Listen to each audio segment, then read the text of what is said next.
Station, brother Joe.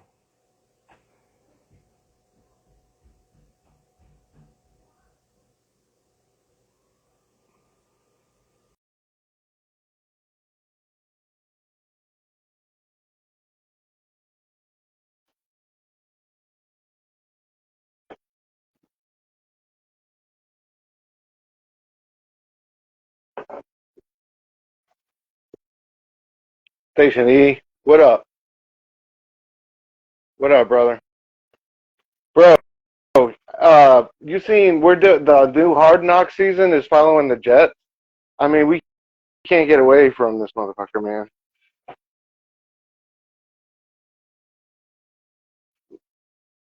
Get, get my boy in here.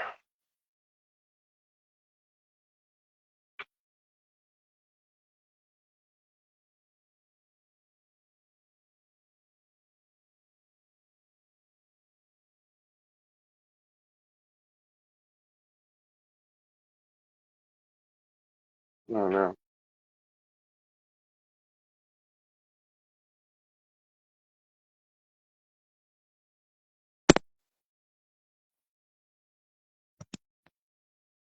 Can y'all hear me?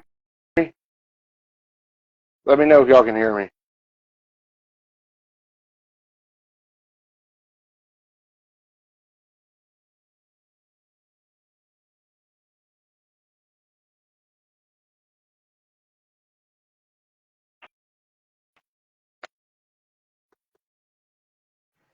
Oh shit! The camera What's faced the up, right man? way. What's up? I What's can't. up, man? Usually the camera's like facing the other way, and it was facing the right way. That's crazy. Oh, you Good know. job, Instagram. What's Yeah, going on yeah, with yeah. you? You're good. Not much, man. Not much. Orientation today for back to school. It's Mmm. I can't believe summer is over with. Kind of bittersweet. I mean, Yeah. on the one hand, I'm glad the kids are getting back into school and back to the structure, but you know that means I got to work more. So I don't know. It's a The double-edged sword. balancing act. Yeah, Yeah. man. But I don't know. This summer has really flown by. Really has. I mean, I know we keep saying that, but You yeah. know, you're not lying. I was I like I used to have joint custody with my kid. And it's I had him for most of the summer, which was fine for me. And so I remember like talking about it with his mom like the beginning of June, and he got here at like June 11th or something like that. And it's like he's going back to school, or he's only in like preschool, so it's not that serious. But he's going back to preschool in like 2.5 weeks or something like Yeah, that. And I'm like, Jesus, yeah, 2 months just. yeah, man. Time definitely moves like differently once you have kids, man. Once you have kids, it moves a whole lot faster. I don't know your whole concept of it and your whole approach to it. Just Yeah. I don't know. The world shifts in Yeah. a way that's kind of like hard to explain. No, But yeah, bro, well said. so, how old is yours? He is, well, he's 3 right now, but I was gonna say we can run it up to 4 because he'll be 4 Yeah. in October. So, Okay. it's like 2 months away, but yeah. Oh How yeah, about you? man. So, Theo and I share the same birthday. So he just turned 4. Yeah, it's crazy. It was like it's like 0.01% of the population or something. Yeah, has that in common. But yeah, him and I we share the same birthday. So yeah, he just turned 4. Henry's 5, and Ella's 11. So there's kind of like she's not wild about the difference between ages and the fact that she's got two punk little brothers, but it is what it is. She's a good big sister for the most part, so Good. no complaints. But Yeah. yeah, man, she's starting 6th grade, so I'm sure you remember how it was starting middle school. That's a whole new world in a whole lot Yeah. of ways. So Oh my gosh. Middle school. I, I was gonna say, I remember like middle school to me was almost as intimidating as starting the first day of high school. Like yeah, middle school seemed like such an elevation. Like you're a big kid Yeah. now, bro. Like you Yeah, know, you that's got big you boy short years. world Yeah. for sure, man. Eighth grade. All that said, like eighth grade to me, like I think all of my school years, you know, like in retrospect, I think eighth grade was like probably my favorite year, man. That was like because you finally kind of you But know that seniority you had at the top of the heap at like middle school, and like I don't know, everything was clicking that year, man. That was probably the best year for me. I think it's because like with everything's so serious in high school. You know, in high school everything's so melodramatic and everything is so extreme. To we live off of our emotions in high school. Everything's so heightened. I think in middle school you're not at that prime puberty peak yet, so it's like you're still able to enjoy stuff. But like you said, you went through the whole thing. You got the seniority. My bad. You got the seniority. And it's like you're excited because you're on the way to the big league. So it's like I agree with you. Eighth grade year was pretty dope. I have fond memories of eighth grade year. I remember I went to camp, fucking discovered like Cowboy Bebop my eighth grade year, which is so influential on me. Eighth grade. Yeah, and it's like when your tastes are starting to grow up too. Like I remember like Wu-Tang and like some of my tastes really starting to grow up as far as like hip hop, and I mean comic books was what it was. I don't know if it necessarily was growing up like that, but like I don't know for sure. Like I don't know that age when you start to get into edgier like cooler shit. Yeah. You know, that's a little with age, like you said. Yeah, I don't know, man. Good times. Yeah, so I don't know. She's starting sixth grade, so I understand for sure that level of anxiety. But I told her, like how I remember it, the first couple of weeks were crazy, but like once you get your rhythm, as with anything, once you get your rhythm down, it'll be.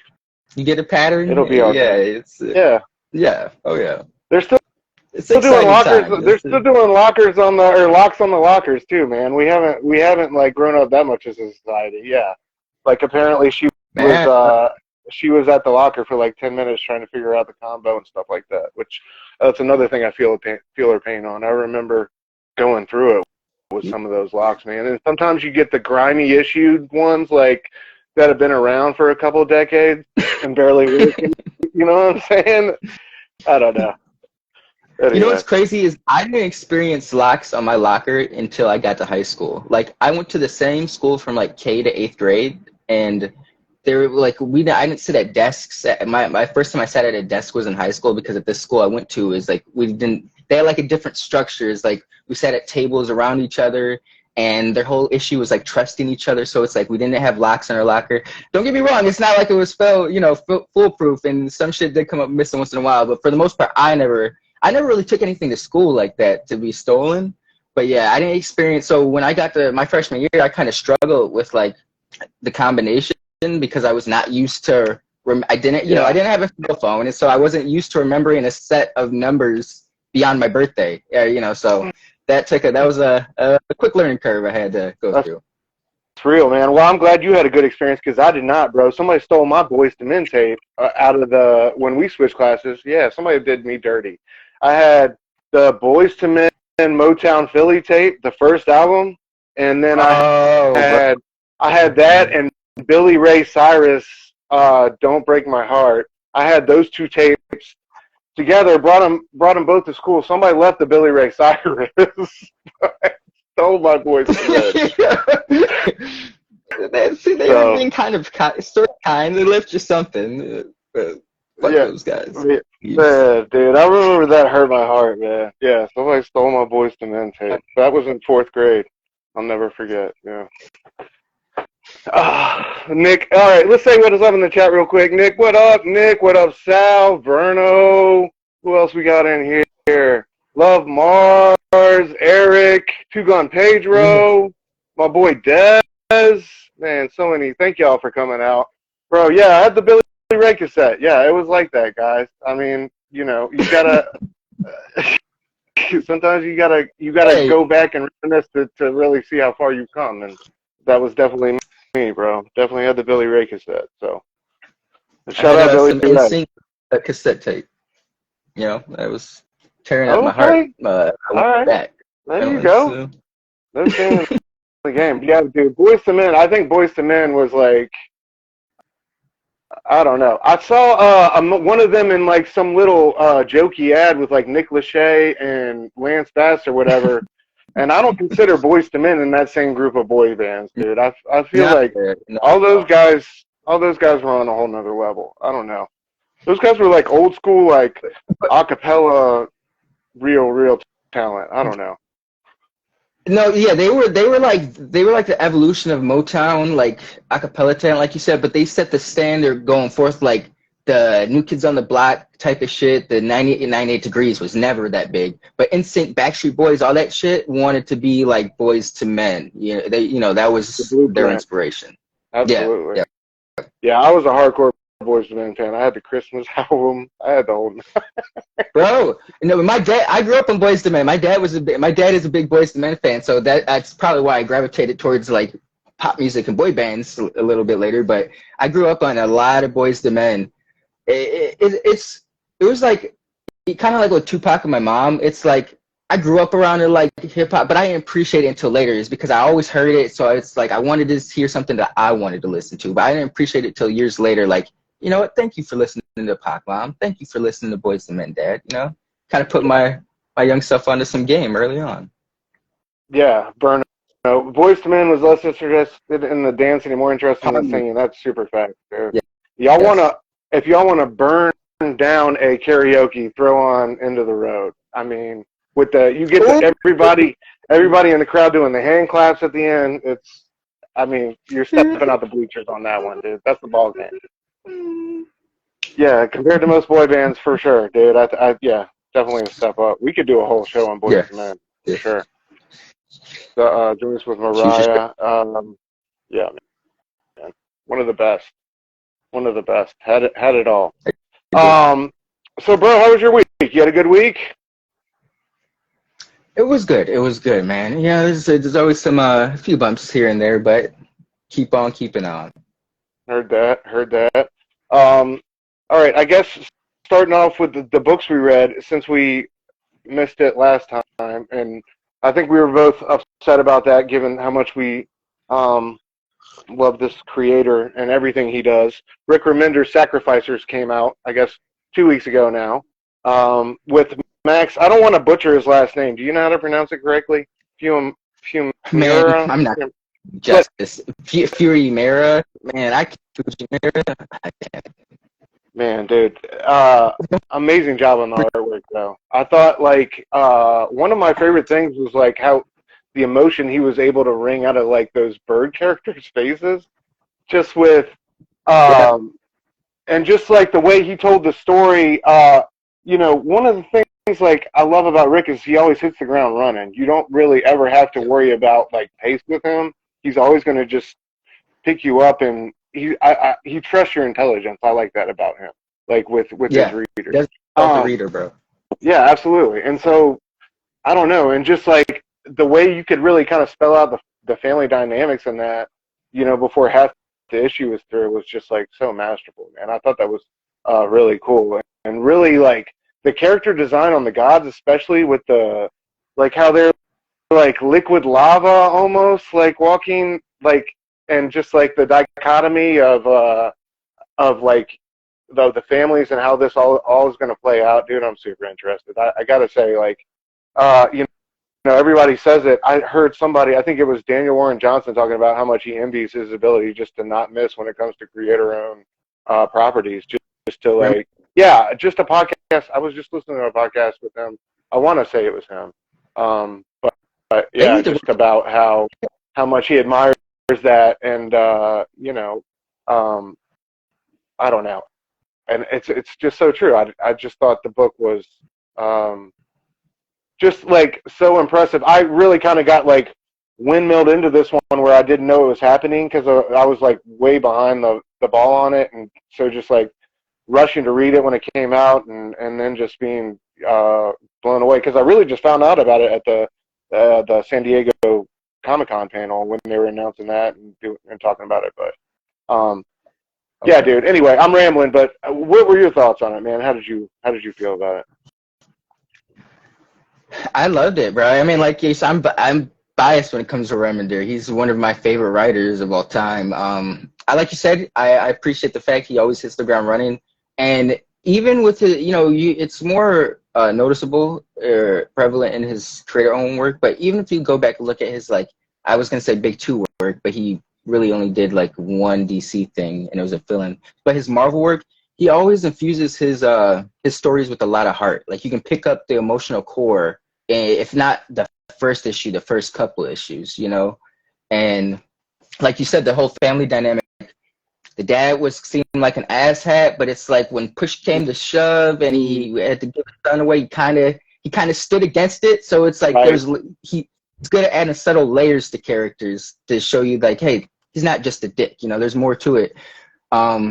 He's so creative. Like, when terms like when he develops a world, I feel like he's kind of got like the groundwork laid out in his head, or the rules already set up before he starts telling writers, or he'll suggest subtle things to writers to make sure things look cohesive, or like there's something about the things he does with the worlds that just seem like, I don't want to say believable, but it just seems built out already, or well thought out designs, bro. Like the Sun God, the Sun King thing, bro. When he gets in that sphere and he's like, that shit like that is so cool, but it's simple and edgy, but not edgy in a bad way. But it's like he takes something simple and puts an edge to it that you're like, that's so. Why has no one tried some shit like this? I don't know. Yeah, I can't say enough. Go read this. This is Remender. Like, if I have to find that interview that you said with whoever the creator said it. If it's DWJ, they need to work together, by the way. But Remender, he doesn't miss, bro. Like, it's one guy. Yeah, it was off panel. It's a great podcast. If anybody wants to check that out, it's a really good interview, though. Sal said some intense parental dynamics already. Absolutely, and I love how they like humanize and show the flaws. Like, the homeboy has a mistress already, and the sun god or whatever. Like, and then a chippy little son who's like already like bucking on. I just love, like, I don't know, man. Just so much there to mine already, just in one issue. It's amazing how these guys just like sprout these flowers of ideas and just, and you think about how comics works and how you can pace things out. Like, I know he's probably got another 2 or 3 years of stories, lined up, ready to go. Shit. Yeah. Too. Oh yeah. Crazy good. He's a brilliant man.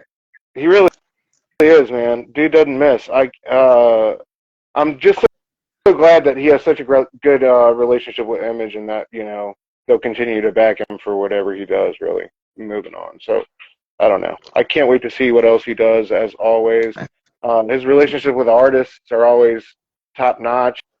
Just great harmony. He produces the best work. Like, yeah.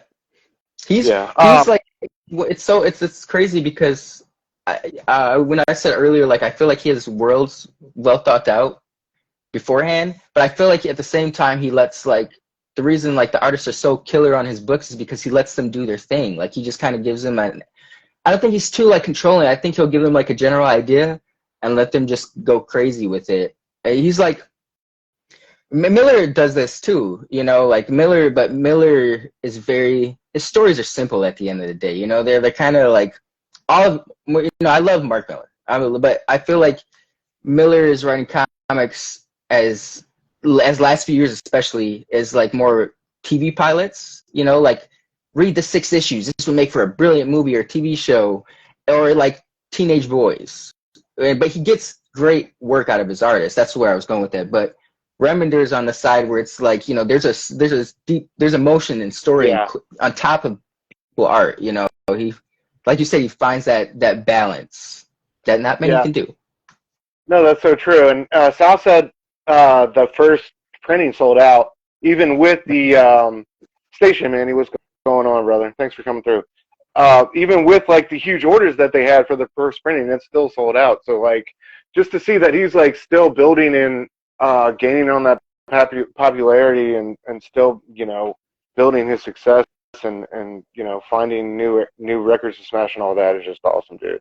I just want to see that guy around for as long as possible. And when you hear him in interviews, he's so like well spoken and confident. Seems to really have his shit together, like always. Yeah. When you hear like on Word Balloon, when I heard him describe his day, like is how he's got his schedule planned out, and like he sounds like he's got like the old school like writer vibe, like uh, wake up, get any business out of the way, and then like just sit down and write for a good portion of the day. Like I don't know, I just feel like I don't know. You don't have to worry about deadlines with him, and it's going to be quality. You know, it's going to be Yeah. consistent. It's going to be quality.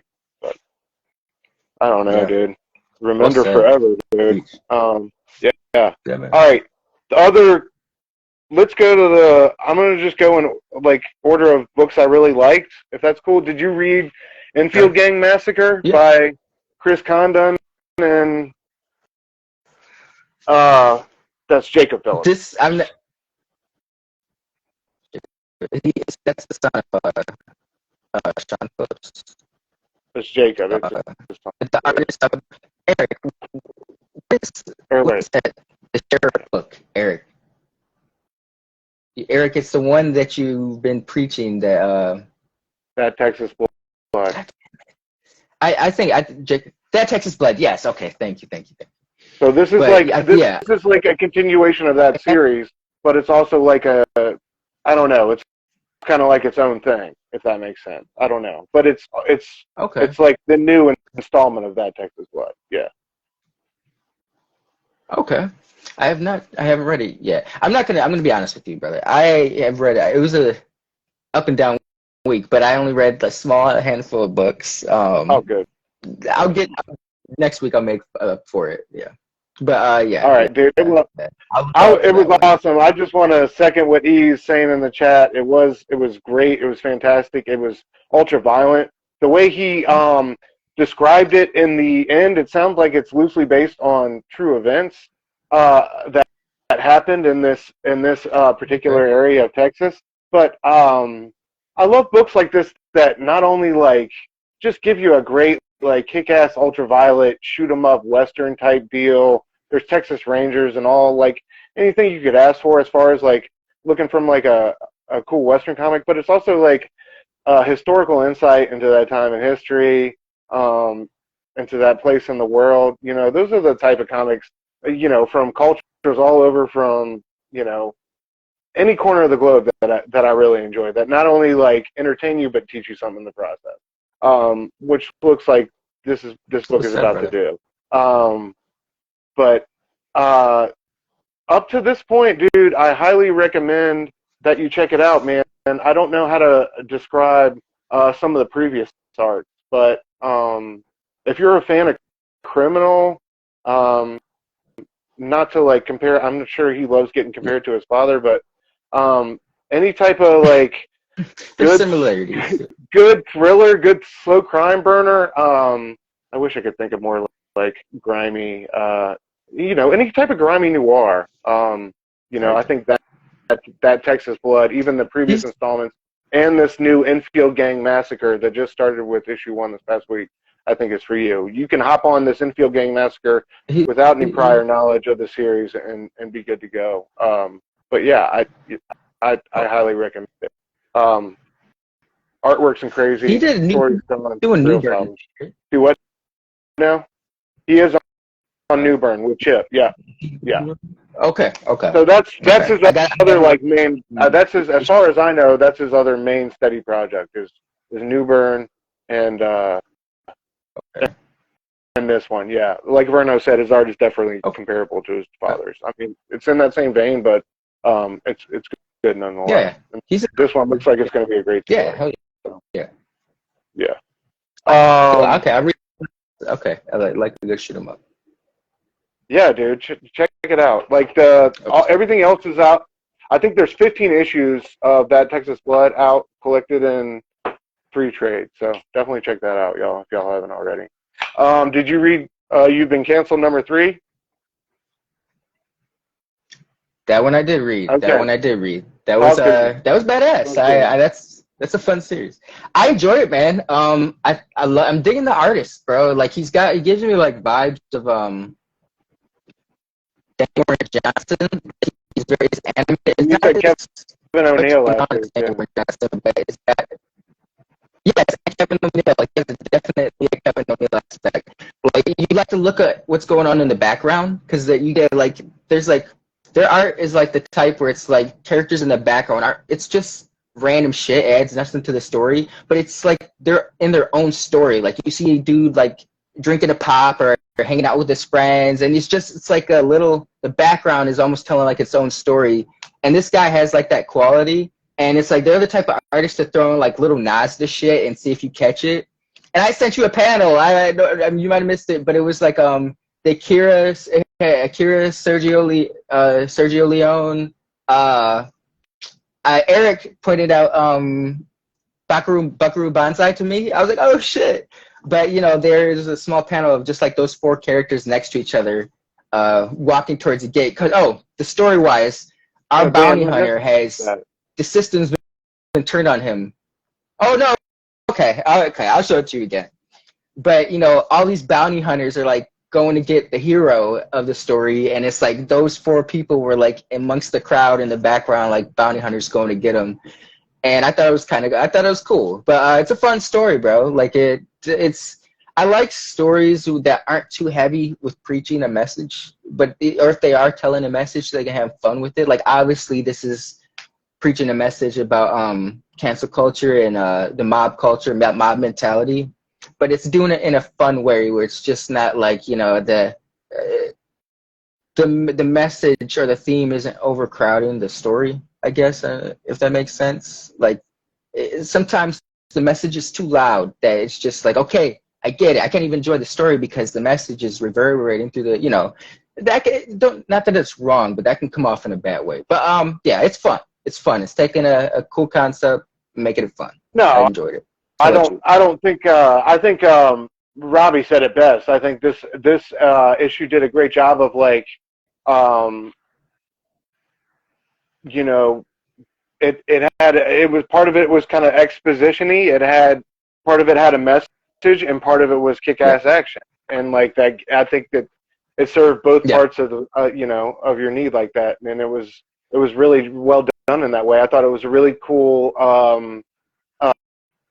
like a reason we find out the why of like why he had been turned into public enemy #1. I thought that was super dope. Like how they turned it around on him that he had killed her brother, way back when, and she had hacked the system, and and now they're all responsible for each other. I just thought that was just like it took one issue and brought brought a whole lot of heart into the story, brought characters you're really going to be rooting for, Then, like, when dude was like, go, and he was going to face all those dudes alone, it's like, all right, like, it was really like some underdog shit. So, I don't know, man. That was dope.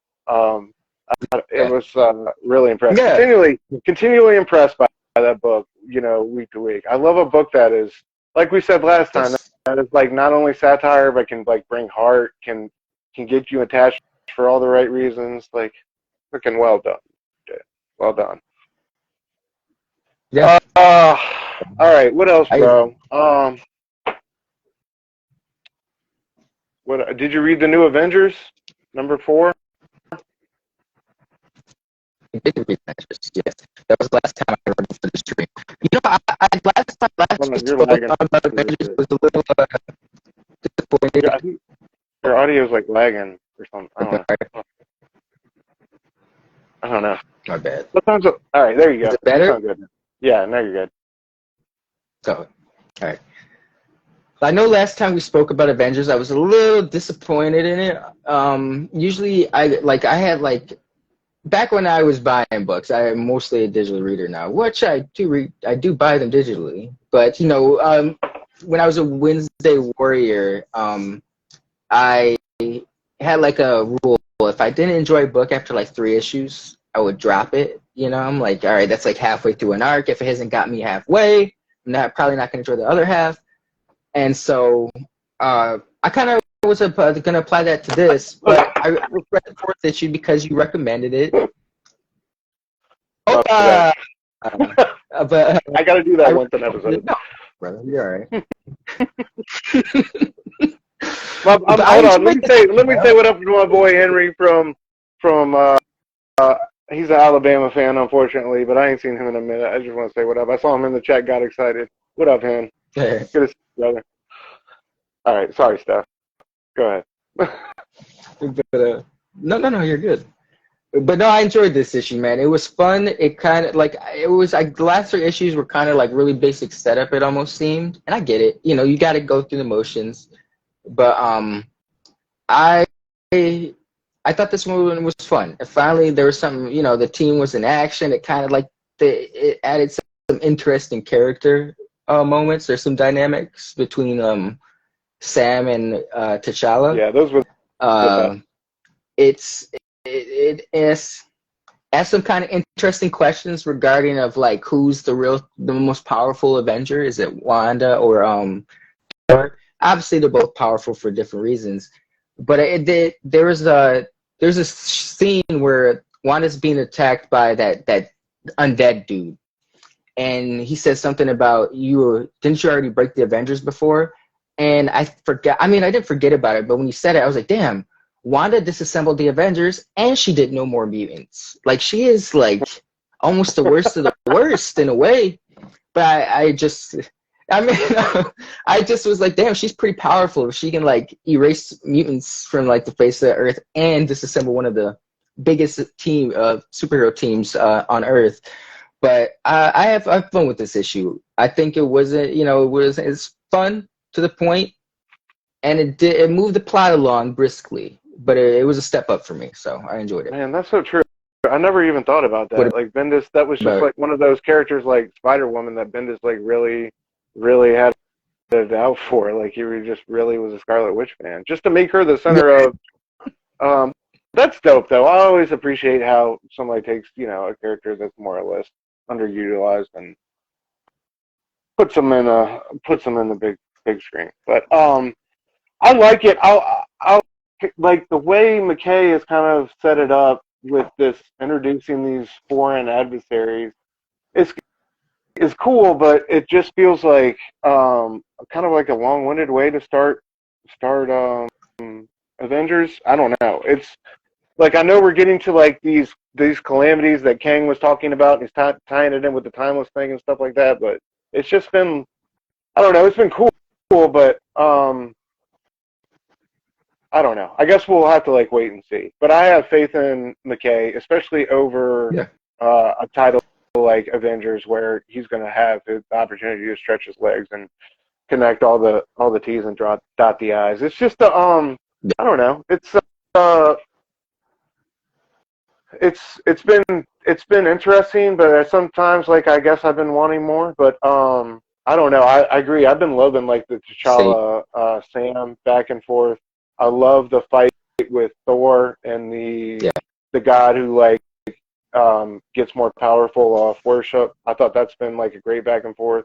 So I don't know. Elements of it have been really cool. I hope like you said, like it's been cool that she's been the big bad in the past, but I hope like Scarlet Witch isn't getting turned again. Like I hope that's not where we're going. No. I think McKay's gonna give her her back to status quo. When she one of the A team. But you know what? I will say this about McKay. Like you brought it up, it's like McKay. I'll give McKay the benefit of the doubt because man's had me collecting and reading the Black Cat series. I don't think I would have ever done that in a past. Not to say she's a bad character, but it's just like she's not someone that was necessarily on my radar. And that was like one of my favorite Marvel books. I read the first series and I was collecting the second before I kind of fell off. So I didn't read the second series. But I enjoyed the first series. Like it was one of the books I looked forward to at the time every month when I was starting to become stagnant in my reading habits. So I'll give him that much. Like if he can make me collect and read a Black Cat comic book, I'll hold off and see where he goes with the Avengers. Even with the, like you said, it's a little just interesting stuff going on, but I like you. I'm like you. I felt like I wanted more. But if sometimes you got to go through the motions to get to more, I'll give him the benefit, that believe that he can get us there. And dude, I completely agree with you. Like Taskmaster, the 5-issue mini he did for Marvel, like dude, I try to recommend that to Yes. anybody that's out there. The Rubicon Trigger, I think it's called, guys. If y'all want a great, hilarious, um, hilarious but with heart type, like 5-issue wild ride, like grab that comic. You won't be disappointed. That's a great little trade. I highly recommend it. And yeah, facts on the Black Cat, dude. That's what That's one I need to get. you know what? That's the one I need to get on, because from Moon Knight to Doctor Strange, Strange and Doctor Strange are books that I normally wouldn't even like be chomping at the bit to get to, depending on what it is. But like those books I've really Right. enjoyed by him. Even the time with Clea, like it's been great. So I don't know, man. Oh yeah, she did stuff. I forgot about that. Yeah, dude. But I got to get on that Black Cat. Who does the art on the Black Cat series? Do you remember? Vita, the Avengers artist. Oh, The Villa, Carlos the Villa. Villa, Yeah, Carlos the Villa. Villa. I Yeah, believe. Yeah. All yeah. right. Word. All right. Cool. Um, And what? Word. All right. Well, yeah. So high hopes for McKay, obviously. Swan Songs 2. Did you get to that one? Great book. W. Maxwell Prince. You're missing out on the indie, man. Come on. It's like, yeah. Oh W. no, what? Maxwell Prince. Okay, all right, I'll get on that. I'll Yeah. get on that. Got to get on that. I read. I'm not gonna hold you up. I Go ahead. I'm lagging. No, I was gonna say I read like X-Men related stuff, and then You've Been Canceled, and the Avengers. That's it was only like 6, 7 books I read this week. I mean, that's still solid. I'm just I giving you got shit. that. It's great, dude. I just like he's one of, you know how I feel about that guy. Like that guy's I don't know, man. Oh yeah. That guy writes the type of books and things he tackles, and the way he tackles them is just so unique and I don't know, special. I just feel like we need to Bro, celebrate. the post you made about the cover you posted for Ice Cream Man last week, and like the assessment or the summary you gave of his writing style, like that was spot on, dog. Like he can make you feel like I had never read a book before Ice Cream Man that made me feel uncomfortable after I read it. I was like, bro, I don't know how I feel right now. I feel uneasy, I feel disturbed, like, but at the same time, it's like he'll write something emotional. It's Ice Cream Man. I haven't, from what I've read, I've not read every issue. From what I've read, that was like one of the best assessments I've heard, or like summaries of the book I've heard. Like just every Yeah, I emotion. appreciate it, man. Man, shout But out to Fable, who Fable's been collecting. Fable's been on that joint since like Jump Street, like, so I'm definitely jealous on that one, because I wish I had that type of foresight. I can talk about the book now, like we're on episode or issue 35 or whatever, but I mean Fable was on it, and that's one look I really wish I had given it. I wish I had given it that time of day, especially like with the innovative covers and things they've done, like the Action Comics cover, like homage, like that thing was so crazy good. They just got so many great innovative covers, variants, like across the board. Can't miss. Did you see the Dr. Seuss one? Yeah. Do you remember the Dr. Seuss? Yes. I think it was like printing for like that. I loved that cover. I thought that was so dope, super unique. Yeah, they did a great job, dude. Let me say what up to everybody in the chat. We got Fable. What up, Fable? Fanning Scott. She the Geek. Thank y'all for coming through. He's still in the house. My boy Henry.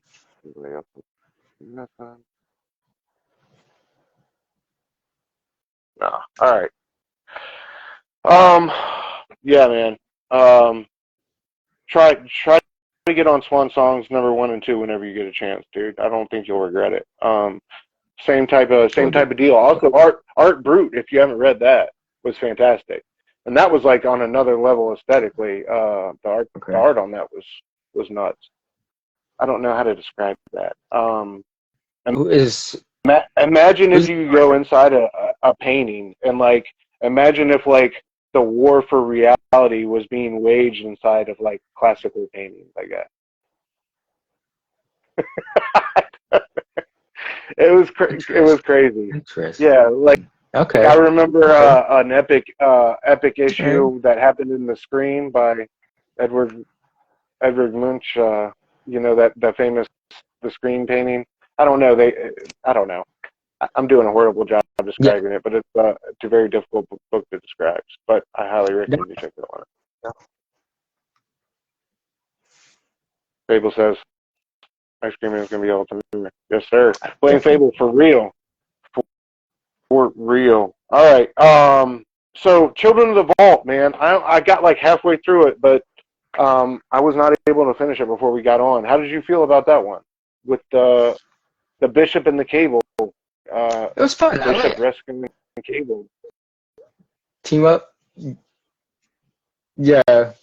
I thought it was cool. I thought it was so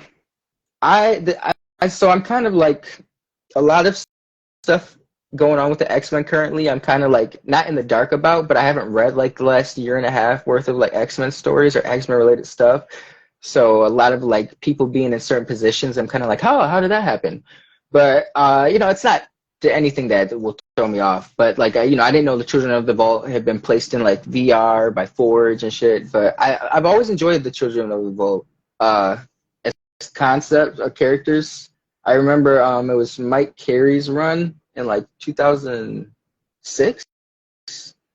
Yeah, I was just finishing high school. Mike Carey I was turning 18 because I remember Ed Brubaker and Billy Tan started on Uncanny, and Mike Carey and Chris Bachalo started on the X-Men.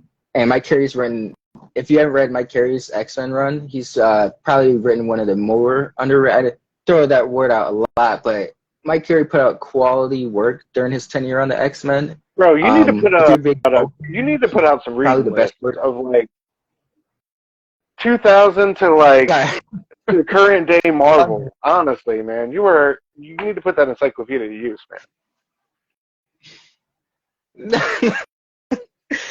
But no, Children of the Vault, I always thought it was cool because it reminded me of Grant Morrison's The World. He created The World during his new X-Men run where that was like, I believe it was mutants put in like a suspended time chamber man. and evolved thousands of years. But the Children of the Vault were humans that kind of evolved and fused with technology over thousands of years. Same idea as The World, just different beings.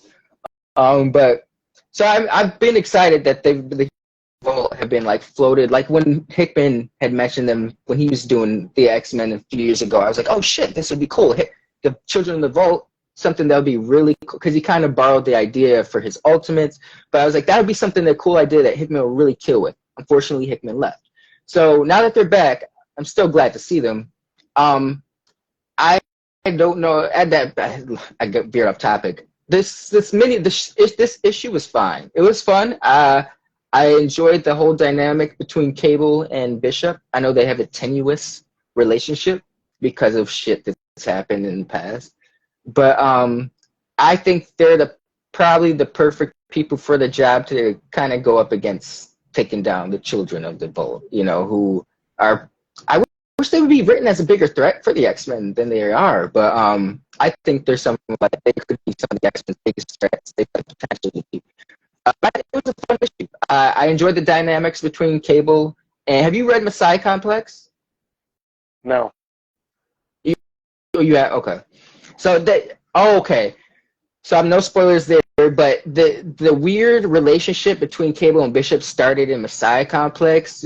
Bishop kind of went crazy, lost his shit. He was possessed by the demon bear, so it's not entirely his fault. But yeah, so it's like the book was a cool callback to that.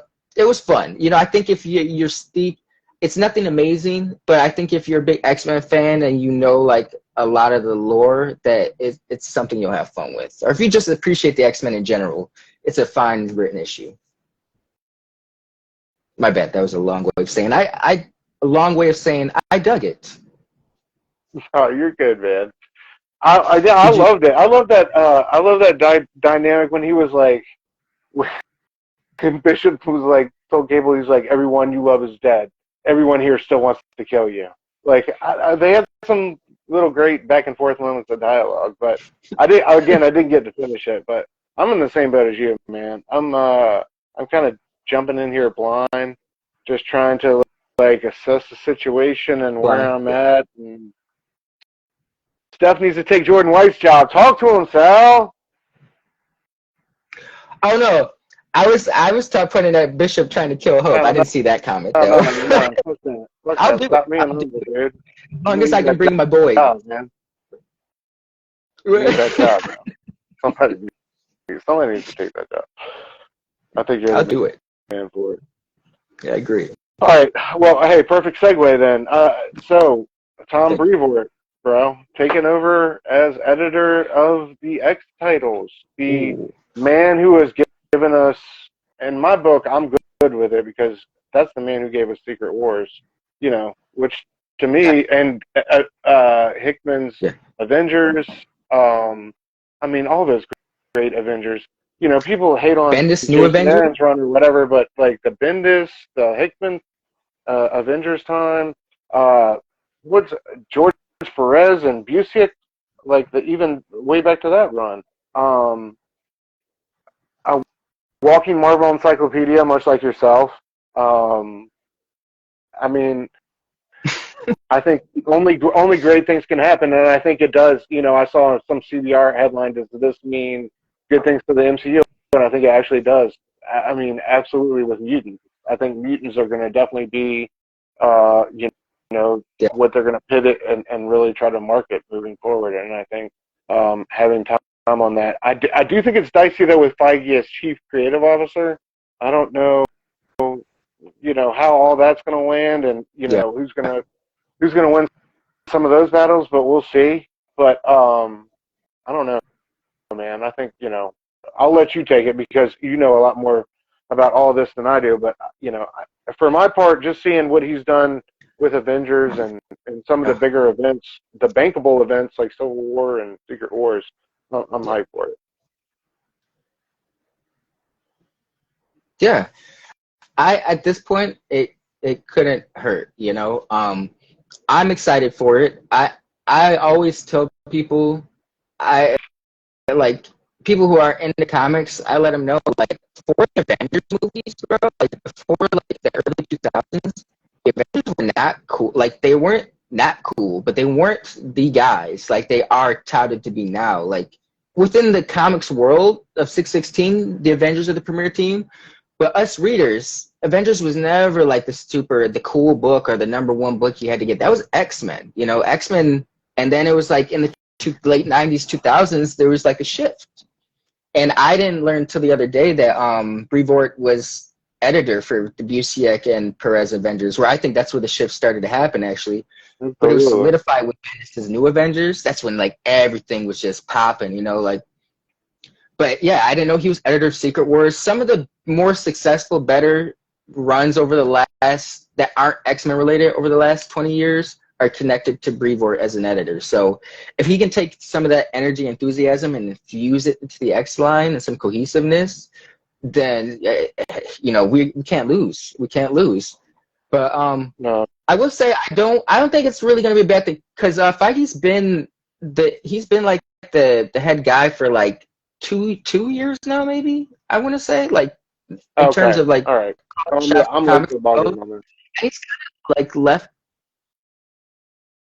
No, that's all right.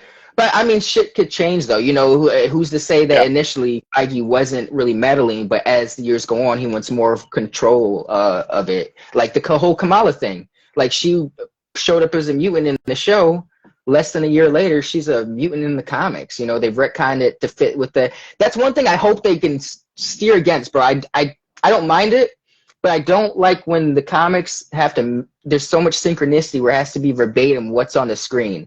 Like back in 2007, when Peter Parker was going through some shit. He's always going through some shit. But when Spider-Man 3 was coming out, they had a cool in-story reason as to why he was showing up in the black costume. You know, it was synchronicity for the books and the movie, but it wasn't just like, hey, he's got the black costume in the movies, we need him in the black costume for the book. That's just the way it is.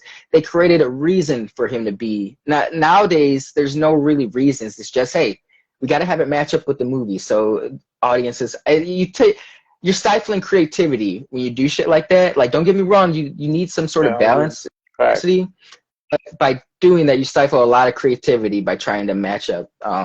So hopefully they don't go that route. But so far, so good. Doesn't seem like there's too much meddling. But once again, we don't know if Feige will take more control. Hopefully he just kind of, if it's not broke, don't fix it type of mentality. That's how he needs to approach it. But yeah, Brevoort, that can't hurt. At this point, bro, that's a plus. If we could just get Cebulski out of there as EIC, we'd probably see another golden age for Marvel. Man, they seem so scatterbrained. Like they seem to have like good editorial decisions on some books, and then just like other books, it just seems like they're completely shooting from the hip, man. So I'm glad at least, like you said, that they need direction, and he'll do that. So I completely agree with that. And Sal said, hopefully he can attract top tier creators. I hope so, man. It's X-Men, you know? Who doesn't want to write an X-Men book? And I think as long as you give people a certain amount of artistic leeway to kind of do their own thing, I don't know. I'm sure he has some type of design in place, but I don't know. The way he was talking about it makes it sound like it's going to be a while then. Yeah, I think he said like it won't even, but like we're probably looking at like mid next year, 2024, like the end of 2024. Hopefully not that long, but because he said he still has quite a few things lined up for the Avengers, or Avengers line. So, but let's expedite that process, get him in there quicker. Jordan White had a good run. Let's get him out of there. Cebulski too, while we're at it.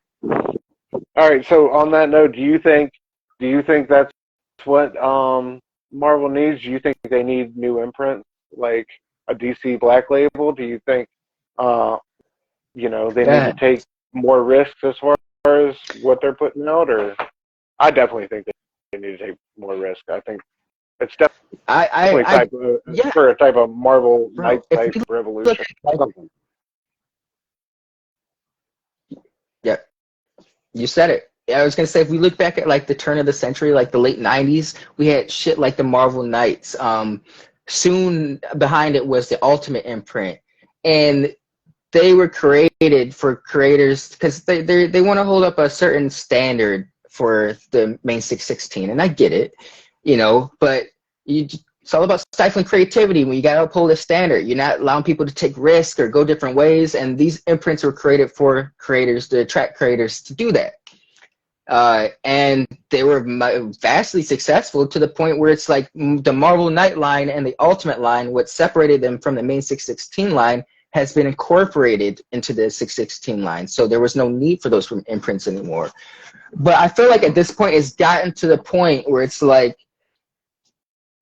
it worked for a while where Marvel didn't need the other lines and everything was cool, but that was like almost a decade ago. And, I feel like they're getting to a point where they need to rebirth maybe the Icon line or the Marvel Knights line, an Ultimate line, where it's like, if I get it, you only want to have Tony Stark seen in a certain light, and you never want to have Peter Parker ever grow up, but have an imprint where if creators want to tell a story about Peter Parker growing up, they're allowed the chance to do that. You'll attract more creators that way, because it's like you're certainly not financially is not what is appealing to these creators. So it's like, if you can give them a venue to stretch their legs or their creativity, it makes them less likely to want to leave you guys and go over to the indies, which has happened a lot over the last couple of years. Like, I always bring this up, but at one point, some of these biggest creators in comics right now were on the Marvel payroll at the same time. Like, we're talking Matt Fraction, Jonathan Hickman, Brian Michael Bendis, Rick Remender, Ed Brubaker. We're all working for Marvel at the same time. Like, you won't see that again because they've learned their worth, and other creators have learned their worth. So it's like, you got to give them a better, because they're not doing it financially, like I said. So that's why the Matt Fractions, all them left. You got to give them a different incentive, and creatively, I think that would help people stick around, and it would be a plus for readers. Sal said we still need more info on the new Ultimate line coming out. I feel like there's no heat behind it. I completely agree with that. And it feels like this is their problem. They feel like so scatterbrained that the fuckery kind of outweighs the good things that they do have going on, and it's like there's no really conjoined feeling or like, you know, universal push or direction behind some of these things. Say what you want about DC, but you know what the fuck is going on at DC across. Like, look at Night Terrors, man. Like, you know, and some of this God stuff is like so scatterbrained, and it's like we're still bringing the Ultimate Universe back, but now the Gods thing is getting mixed in, and it's just like, and they have, you know, you got an Omega level talent like Jonathan Hickman orchestrating something like this. Don't let it go down the toilet. It's just like, I don't know. I feel like they're throwing a bunch of different things at the wall, and some things are sticking, and some offices or some books have the right people on them, and then others don't. But there's no real, like, you know. But I don't. Does Brevoort like help that problem, or does he like exacerbate it? Like him being over on the X book by himself, like, I don't know. You know what I mean? Like the X, and I'm not mad if the X books are singing. No, that's a good point. Everything else is you know. But you know, I would love to see the X books succeed, and not necessarily at the cost of the rest of the Marvel line, but like, I don't know. Some of these things they have like going on with like the Century. Have you seen the Century plans? It's just like some of these things are just like seem real vague and not thought through, and just kind of like I don't see how they connect to the big picture. Bro, Sal put me on it, but if you read the synopsis of the new Century series coming out, it leads, the way it's sounding is like someone other than Bob Reynolds is going to be Sentry's, like some random person is going to have the Sentry's powers now. It's even leading me more to believe that Steve is going to be playing the Sentry in the Thunderbolts, like it's rumored, just because, you know, I didn't mind it if the Sentry would have popped up as an Asian man in the Thunderbolts movie. But a lot of people, I saw a vocal minority who were using that. It was like, well, Bob is a blonde-haired white dude in the comics. As long as the dude can play the role, I don't care, you know, like I don't care the skin color. But there's a sticking point for certain people, but it's like now that the Sentry's powers are being given to someone else, like it could be a chick, a kid, a person of color. Yeah, random. It happens that random. Yeah, Sentry in the movie. Yeah. So I just thought that was interesting. Once again, the synchronicity between the movies and the books. Like, why I don't know, why couldn't Steve Ewing just be Bob Reynolds in the MCU? You know, like I had said this to someone before, like, well, have you ever met an Asian man named Bob Reynolds? I was like, there's Asian people adopt like American surnames when they come here sometimes because it's, you know, easier for people to pronounce. So like that could have been the case with the MCU Bob Reynolds. Like it's not that deep, you know. As long as he can portray the Bob Reynolds on screen, that's all that matters to me. Hugh Jackman, Wolverine. He's a whole damn foot taller than Wolverine in the comics, but he's got the mannerisms of Wolverine. So that's all that matters, you know. Hugh Jackman is a handsome dude. Wolverine's not a handsome dude in the comics, but he's got the mannerisms. As long as they can nail the character, that's all I care about. Facts. The Bob Reynolds ought to go hand in hand with the Sentry. Like that name sounds like the name of somebody who's trying to hide, you know. So, like, I don't know. I feel like those should walk hand in hand together. But yeah, the whole like anybody can, like, it pops up like a virus. Anybody can get the power of 1,000,000 exploding suns is kind of crazy. I don't know how they're going to work that one out, but we'll see. I don't know. But it just doesn't seem. Yeah. It doesn't seem like attached to any. I don't know. No current storyline. Oh, I was gonna say this earlier. They need to cool down on the events, bro. Like back in the day, like when we're talking the early aughts, events mattered. Not only were they like coming out of organic stories that had been brewing for years, they were milestones for the rest of the universe. Like if Avengers and the X-Men are off doing some shit, they have House of M to kind of, all right, guys, this is like after this point. We're like on the same base. Like, you know, it was like cohesion in a way, as we said, like books kind of lack cohesion. Now we've had a few events in the last few years and nothing feels cohesive. It's just like on to the next, and then, you know, King in Black, which is not a bad event, but it's just like the events don't have lingering effects too much these days. And I not only does, True. I feel like that adds to the cohesion. It's when the events make it feel like they're all in the same good post. Yeah. I wish I could articulate it better, but No, man, I completely agree with you. It's like, it's interesting. like night terrors. I feel like I've heard good things from Robbie and people about it, and maybe I'll check out a trade on it when it's all said and done. But it's just like, I don't know. Just feeling it's like very here today and gone tomorrow. Yeah. Like, and I'm glad it's good and people have got, enjoyment out of it. But is it really going to be like a game changer, or are we going to like talk about it years down the line like it was, one of these epic Secret Wars level type events? Like, I just don't think we are. But and I feel the same way about what was the one that just came, Dark Crisis. I agree. I haven't read that one either, but I feel the same way about that. Like, it's just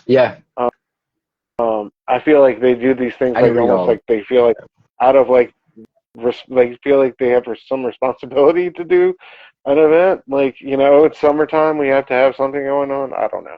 Sometimes it just feels wildly just like wildly. It's more of a chore now. Yeah.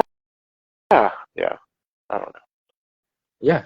All right. I thought we would move on to the Detroit Legend section of the show, where we talk about your boy, the one, the only, Geoff Johns, sure. And the late great Jay Dilla. May he rest in peace. I'll let you take it away with Geoff, man. Or unless you want me to kind of run through his career timeline real quick, or do you want to talk about how you came to love Geoff? Give the audience a little. If you want or you don't mind, I give the audience a little rundown of our man Geoff Johns. All right. Interesting enough, we got to start on a cold call with Richard Donner of Superman fame. Ended up getting Donner on the phone, had a conversation with him, and from that got an internship copying scripts, and off of that got a job as a production assistant. So that's how he really broke into the scene out there. I guess not too long after that, Eddie Berganza gave him a tour at DC. Oh, go ahead. My bad. No, my bad. I'm delayed. Guys, if it seems like I'm cutting them off, or if I seem like I'm cutting you off, Stu, I think I am lagging. So my bad. Okay. But no, I knew he was an assistant for Donner, but I didn't know he got the job just by calling him up and just having a conversation with him. Like, it's crazy how simple things can happen sometimes just by a phone call. He gets this fucking internship with Richard Donner. May he rest in peace. He's a great director. Yeah, dude, super sick. And it's like his career at DC kind of starts the same way. He gets a tour of the offices from Eddie Berganza, who happens to tell him that he'd love to hear any ideas or future pitches he might have, which eventually leads to him pitching Stars and Stripes with Stargirl and all that, which was obviously his, him getting his foot in the door. So, 2000, got co-writing duties on JSA. After that, same year, became the regular writer on The Flash. He said of The Flash that I turned Keystone City into Detroit, made it a car town. Made a lot of my characters from Detroit. I think self-made blue-collar heroes represent Detroit. Wally West Flash was like that. I took the inspiration of the city and the people there, and I definitely used it in the books, which I thought was interesting. Responsible for the return of Hal Jordan in 2005 with Green Lantern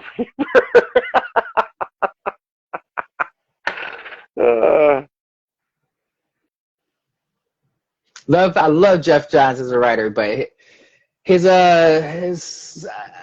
I'll tell you this. As much as I enjoyed Geoff Johns, I remember being pissed at him. Like, bro, why can't you just tell a good story with Wally? Why can't you just tell a good story with Kyle at the time? Because when he brought Hell back, I was more familiar with Kyle, Jon Stewart. I didn't start appreciating Guy Gardner. I know he's my favorite. I didn't start appreciating Guy until Geoff Johns' run, oddly enough. But, you know, same thing with Barry. When he bought Barry, I do like Barry. I appreciate Barry more than I do Hell. I don't like Hell. But I was just like, come on, bro. Wally has been carrying the torch for so long. Kyle's been carrying the torch for so long. Why can't you just tell good stories with these guys, all right? Stop trying to relive your past, which I felt like he was trying to do. But, yeah, I discovered Geoff Johns in 2002. I was finishing up 8th grade, and I was going to my first Comic-Con. It was like not a big con. It was like a local con, and it wasn't even people my age. I went with one of my mom's friend's husband, who's like there's like a 20-odd year difference. But you know, I remember when I went over there for a cookout a few minutes before that, and he was showing me something on the computer because I was really into the internet, and he was like booting up his computer. I was like, "Oh, Shazam!" He's like, actually, that's Captain Marvel. I was like, oh, damn, sorry, I thought it was Shazam. He's like, well, he is Shazam. He went into the technicalities of it. He's like, well, it's Shazam, but he's actually called Captain Marvel. And he's like, I'm shocked you know that, but not many kids even know who that is. I was like, oh, yeah, I love comic books. And so he found out, he's a big-time comic collector. He actually gave me the first appearance of Wolverine, Hulk issue 180, not 181. Yeah, he gave it to me in my 8th grade, or when I turned 18 for my high school graduation. But yeah, he took me to the con, and at the time, you know, I was 13. I only really knew X-Men stuff. Grant Morrison was killing it. He was a year into his run, so I was really just on the hunt for anything X-Men. And he was like, yeah, X-Men is cool, but there's better stuff out there. And so he had given me a few books, and one of them was this Flash book. I think it was like Flash Iron Heights, and I think it was Van Sciver. It was Geoff Johns and Van Sciver, I believe. Van Sciver. Manny said the best, bro. You getting it? I'll send you the short he made of it. But even a piece of shit can create a work of art, bro. Yeah. But yeah, that was my first exposure to Geoff Johns. I didn't really start fucking with him. I didn't start fucking with Johns until he had already written Rebirth, but he was like 5 issues into his Green Lantern run. It was like mid-05. It was like the end of 2005, like November. And I think it was like an issue with him and Black Hand, or Hal Jordan and Black Hand with Simone Bianchi. And I was like, oh, I have a book by this dude. It's the Flash book, the Iron Heights book. And so I kept hearing about Geoff Johns, and like at this point, Rebirth still had a lot of buzz, and I kept hearing about it. And so when I picked up that random issue of Green Lantern #5, I really liked it. So I was like, you know what? Let me track down this Rebirth that everyone was talking about, and I loved it. You know, I'm just not trying to go on for tangent about Green Lantern, but I would say that Geoff Johns, your boy, so I would do your thing. Zombie most of my life. Thank you. No, yeah, his Green Lantern run was really epic for me, and he is probably one. I collect all comics now. In the past, I was mostly Marvel. Most of my collection is Marvel, but I would collect things here and there. He is one of the writers, him and Grant Morrison, actually, because Grant was kind of, shortly after Geoff Johns was doing his Green Lantern, Grant was coming on to Batman, July 2006. July is such a magical month. And there are 2 writers that really started making me collect DC on a regular basis. You know, it wasn't just that, let me pick this up because it looks cool. I wanted to be a part of the cohesive DC universe like I had been with Marvel for so long. And Geoff Johns and Grant are a big reason why I'm into DC today.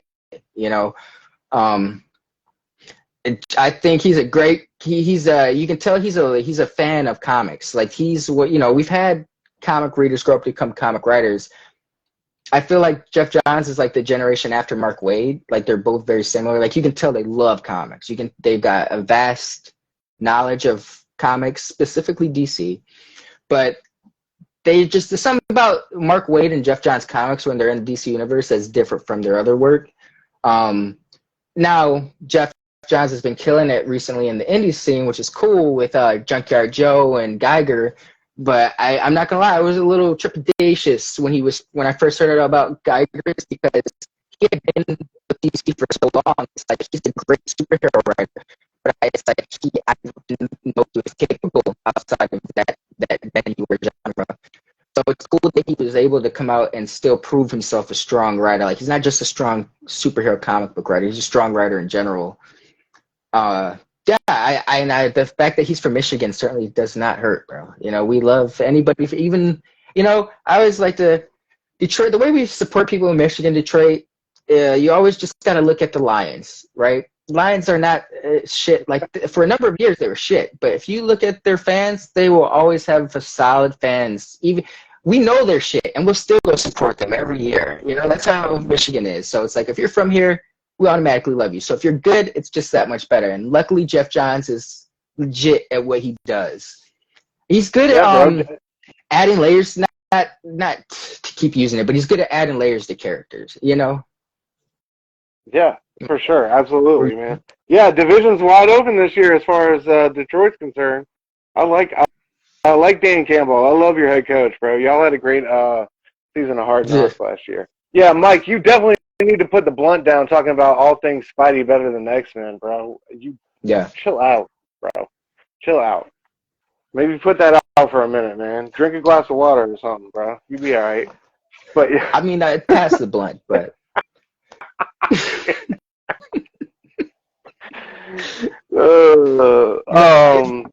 it's respectable. I can't be mad at it. Spidey's one of those people I never read.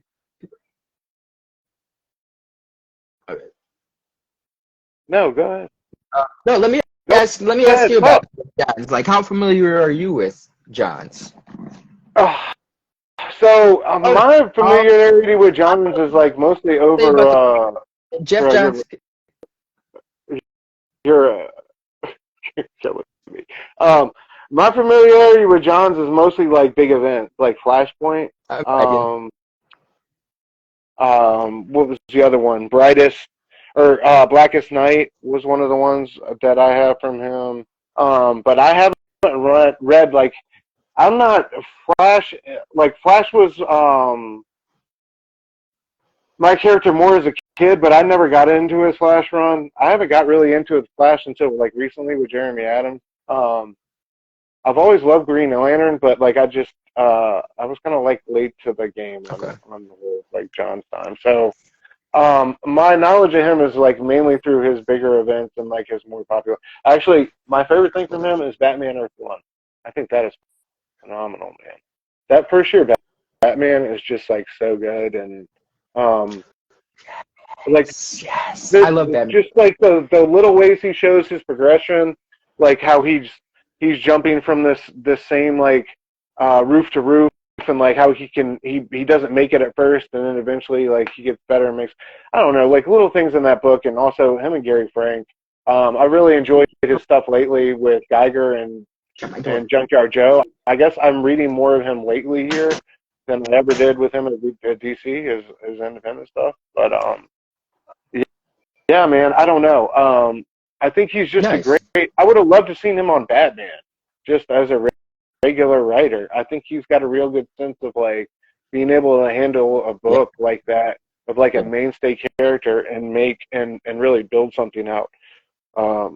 You know, he really didn't miss with his events. Sinestro Corps War, like people hated Doomsday Clock, but that was a successful event for them. You know, Brightest Day, Blackest Night. Flashpoint is like the event of the past several years. So, and that's just still waiting to really be used in the right way. I feel like that's a perfect movie. I feel like or something. But anyway, yeah, man. So my knowledge of him is limited, but hell yeah. I don't know his time in the DC EU is a little bit more checkered, but a little bit more losses than wins, I think. But how is Aquaman still the highest grossing DC movie of all time? I mean, I feel like, bro, you could have never told me that fucking 10 years ago. I would have laughed in your face if you told me that the Joker and Aquaman would be the highest grossing DC movies. Wow, Bigger than that's crazy. I Superman didn't even and know Joker Batman. was good. Multiple movies like that. Bro, it's wild. Joker, bro, with probably one of the biggest profitable movies of all time. Like I think the budget was like $60 million. It made over $1 billion. Like, made its budget back in spades. Dude, that's crazy. Damn it. I don't know. That's wild. Yeah, still blows my mind. But no, that's that. I think you started at a solid a John. You kind of got him in his prime with like Flashpoint. I think Doomsday Clock is not given even though I don't know what a Doomsday Clock is, I don't think it's given a fair shake because of its connections to Alan Moore and how he has such a disdain for DC using that book without him and the characters. Yeah. But I will say it's better than Before Watchmen. I think it was a unique idea, so I give him his props for that. He's great. Like you said, he's good at taking something and building a new world out of it, or like pre-existing things. So yeah, I love Geoff Johns, bro. I'm glad to see he's still thriving. The DC stuff, I feel like he didn't get a fair shake because it's like they kicked him off the movie thing because movies that were greenlit when he wasn't even like the head of the shit, like he kind of came in midway while these movies were already in mid-production and they failed. And when they failed, they were like, it's your fault that these movies didn't perform well. It's like, bro, I didn't even greenlight these movies. But interestingly enough, the movies that he did greenlight or he did help with were the successful DC movies, like Wonder Woman. I was gonna say I think he had a hand with Wonder Woman too, but it didn't do well.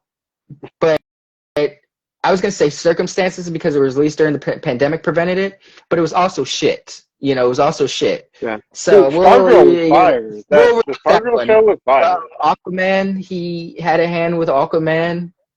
The show that bro, that was a great show. It ended gone too soon. That had so much potential, bro. I loved it because it was incorporating like Young Justice and Teen Titans in with like Justice Society and Legacy Heroes. So cool. But yeah, we got like old Geoff school, Johns, like deep cut. It's like, a solid Dylan one of my favorites. It was dope. Like the I don't know. I liked season 1 and 2. I didn't watch. Was it 3 seasons? Was it? Yeah, I gotta watch the last one. I know Eclipso was in it and all of that. But yeah, I gotta finish it up, man. Yeah, but I don't know. I think in the right situation, as far as like entertainment is concerned, he can make a good product. Yeah, I don't know about Wonder Woman 1984, but he did help turn that franchise into something else, though. I mean, he really did. Have you read Junkyard Joe or Geiger? Personally? Yeah. I read Geiger. I read I think there's a few specials or one shots of Geiger, but I read the first 6 issues of Geiger. I've been meaning to read Junkyard Joe, but I know that he's a character from Geiger and it's like his own series of backstories. I heard it's better than Geiger, so I'm gonna hop on that soon. I look forward to reading that. Yeah, man. That's good stuff. I like what he's doing. I like what he's building. I know he's got a production deal with Geiger or something like that to make that into I don't know, some type of show or something like that. So that would be cool to see in live action. But I don't know. It's good to see him come back into DC bit by bit with JSA and Stargirl and the Lost Children. I've heard good things about both those books. I haven't read them, but we'll see. All right, man. Jay Dilla. Dude, what you know about Dilla?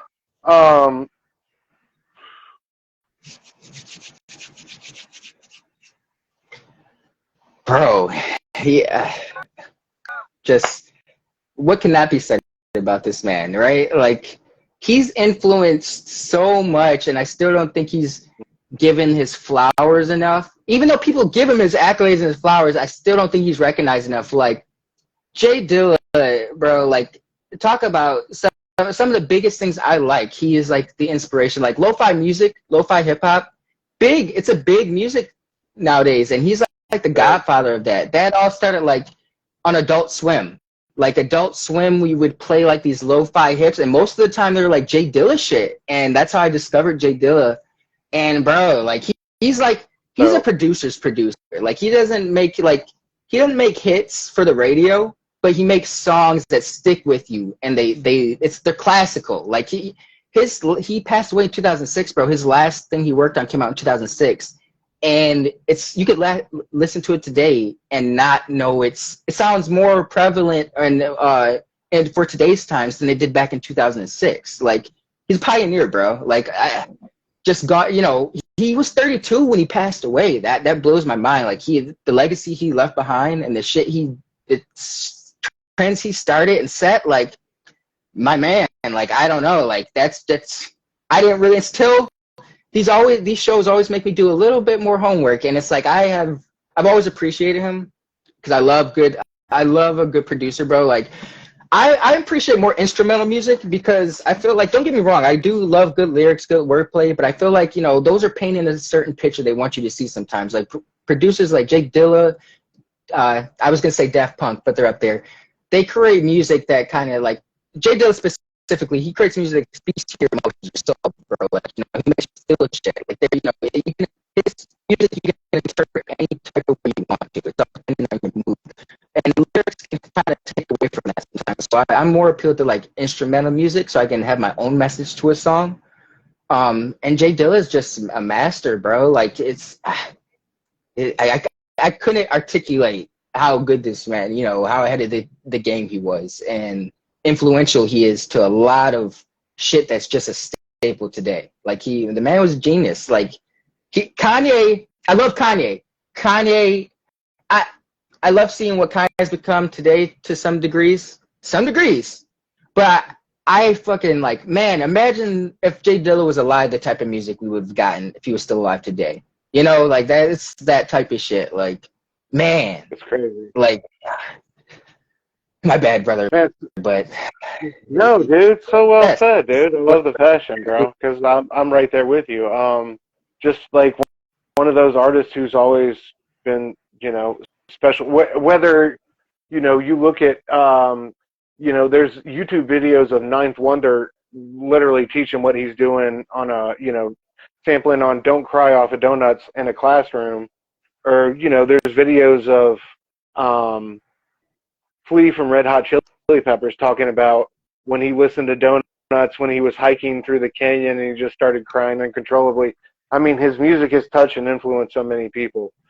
Just a master of sampling.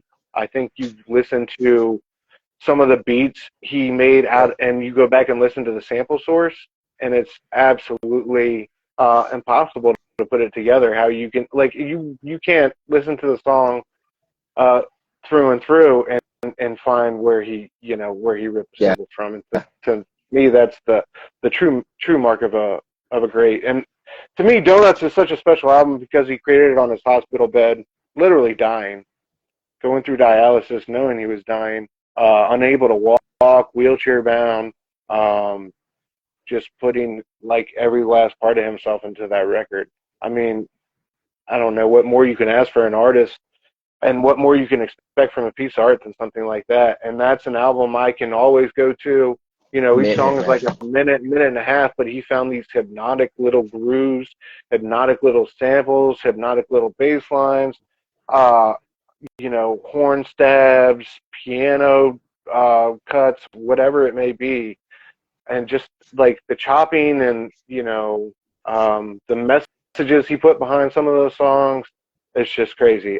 You don't think you can get like super attached to a beat tape with some minute and 30 instrumentals, but like the meaning and the emotion that some of those songs can evoke is just next level. Right.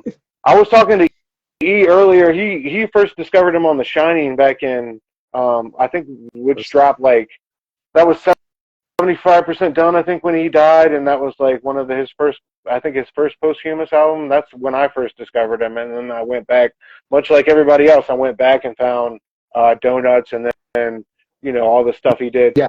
In the mid-'90s, he was really kind of like creating bops for everybody. Janet Jackson's Far Side, Dilla, Busta, Tribe Called Quest, Q-Tip solo stuff, but it was under the Ummah. He had that like Bro, group production credit that running.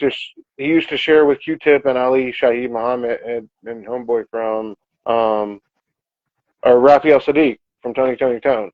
Like the four of them used to have like this production collective kind of where they would share production credits, but sometimes more, one member would do more on a track than others, obviously. And I think a lot of those was, more Dilla than other members of that group. Did I know But then you had you had his time with Slum Village, obviously. The group out of Detroit. We right in 2002 is when he linked up with Madlib, and we got J-Lib, Champion Sound. Such a classic. For those two, I'm so glad those two got to find each other. When they were both alive, because those are obviously like musical brethren, and got to dig for records and get in the studio together, and I'm just glad that happened. Even if I had never heard it, even if the album had never come out, the fact that Madlib and Dilla got to get together and like make records together is just, I'm glad the universe allowed that to happen. But yeah, so I guess we really didn't know how bad it was until 2005 when he was touring Europe and performing from a wheelchair. And that's when it was later revealed that he had a rare blood disease and lupus. I'm not even going to try to pronounce his blood disease. I just never and I know anybody familiar with his career, his legacy, knew that he was strapped for debt. It took his family, I think, a decade and a half after he passed for them to dig up out of the debt that his medical bills left, just trying to keep him alive and dialysis and all that stuff at the end. And don't even get me started on the healthcare system in America. But shout out to Ma Dukes. His mother has been a amazing figure in his legacy and his estate, and doing what's right in his name and doing things the right way. And by all accounts that I could see, they've started turning things around and I guess getting money to some of his children and the people that need it. So that's a beautiful thing, because the last thing you want to see is somebody, a genius like this, go through something like that. But yeah, man, if you guys ever want just a transformative music experience, put on Donuts top to bottom, and don't change the song. I don't know. So many late night rides. I put that one on. That's a very, very special album to me, dude. I know isn't there still a donut shop in Detroit that celebrates his legacy or something like that?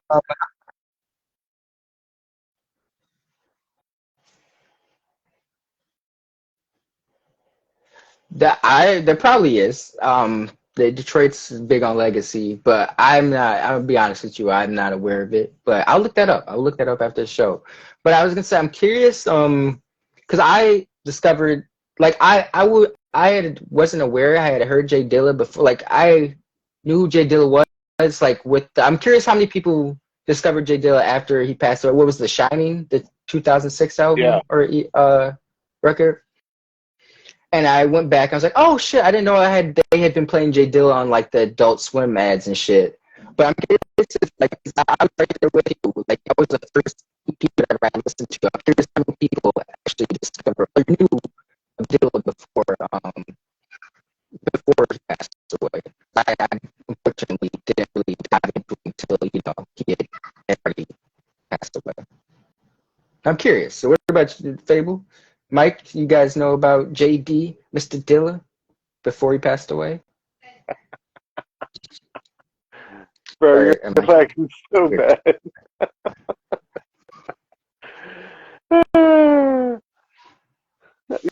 Yeah, it's straight up. It's like you're live from Sarajevo, bro. Like you're in a war zone right now. All right. All right. What time we got? It's 10:30. Link. What books are you looking forward to next week, bro? You got any books? Hold on. I'll pull up my list if you don't have any. You got any books on the agenda next week you're looking forward to, my bro?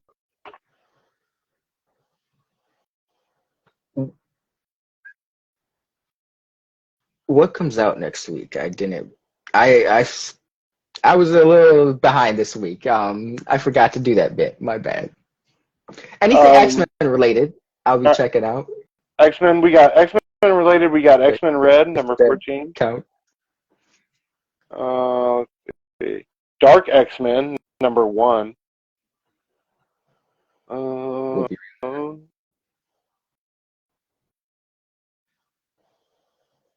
and then X-Men Days of Future Past, Doomsday, number 2.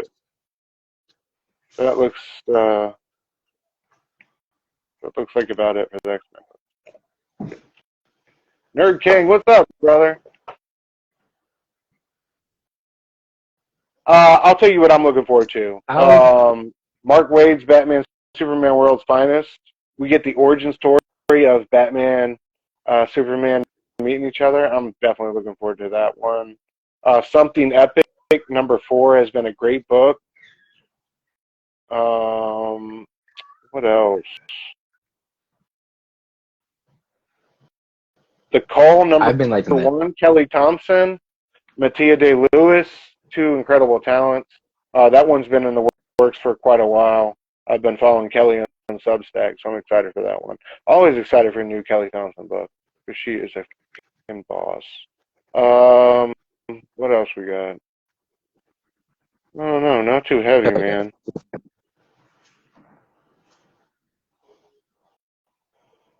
I think that's about it for me.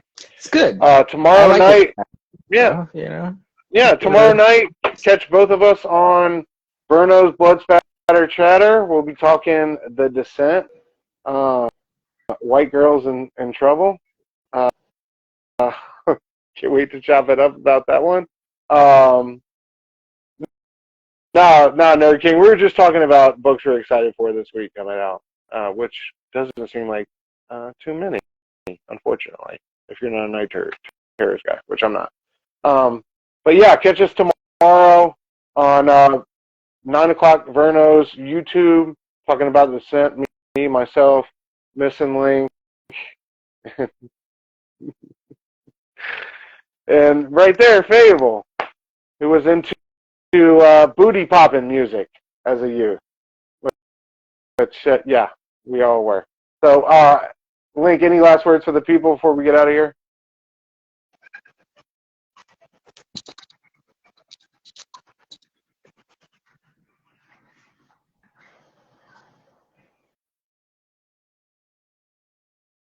All right, and now I can't hear you at all. So, thanks for coming out. Episode 7 of Supreme Clientele. We see y'all next week at Wednesday at 9. Appreciate all of y'all for hanging out with us. Love and light. Peace.